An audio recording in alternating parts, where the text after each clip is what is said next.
चित्रपट महाराष्ट्रात लागलाय, सगळ्यांनी पहा, सगळ्यांना खूप आवडतोय आणि हा चित्रपट शेअर करा, कारण हे असं दाम्पत्याबद्दल हा चित्रपट आहे ज्याच्यासाठी वर्षानुवर्ष म्हणजे हे काय म्हणतो आपण वाट पाहत होतो की ह्यांना कुठेतरी आपण ट्रिब्यूट द्यावा, तो आम्ही आमच्या परीने दिलेला आहे.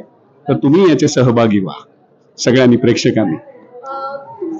चेहरा किंवा तुमचं ज्योतिबांशी मिळतो असं वाटतं, यासाठी काय करायला हे आता निलेश जळमकरनी शोधून काढलं की मी त्यांच्यासारखा दिसतो आणि म्हणून तो माझ्याकडे आला. हे माझं भाग्य आहे आणि खरोखरच भाग्य आहे. म्हणजे नटाला अशी भूमिका मिळणं हे भाग्याचंच आहे.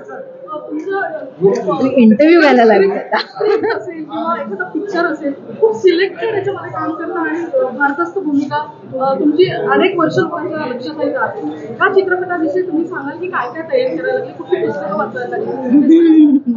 खूप पुस्तकं वाचायला लागली, खूप तयारी करायला लागली, खूप मुलाखती घेऊन लोकांबरोबर बोलून रिसर्च करून सगळी तयारी करायला लागली आणि स्क्रिप्ट वरती पण आम्ही त्याच्याबरोबर खूप काम केलं की ज्याच्यामुळे कारण हा सिनेमा आपोआप होत नाही चांगला, त्याच्यामध्ये खूप मेहनत जाते. ती सगळी मेहनत आम्ही केली.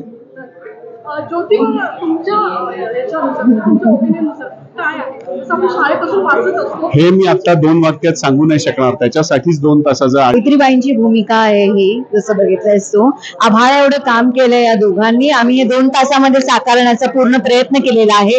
प्लीज सिनेमा बघा, थिएटरमध्ये आलेला आहे आणि बरेच उत्तम लोकांचे रिव्ह्यूज आहेत, तर प्लीज बघा. अगं खूप असं नाहीच सांगता येणार मला पण आता, कारण आपण आता चित्रपटगृहामध्ये आहोत, त्यामुळे हे बोलण्यासाठी आपण वेगळ्या कुठल्या तरी जागेवर भेटूया. लोकांना काय अपील करशील? अपील करशील तर आता चित्रपटगृहामध्ये सत्यशोधक आलेला आहे.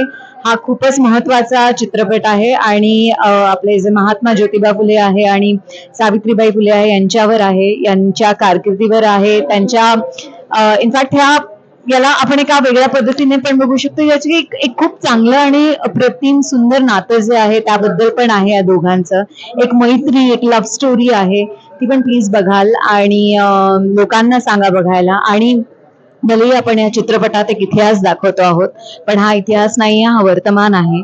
आजही बऱ्याच गोष्टींवर आपल्याला काम करायचं बाकी आहे. तर आपण आपल्या मनामध्ये आयुष्यात ज्योतिबांना आणि सावित्रीबाईंना घेऊन येऊया आणि कामाला लागूया.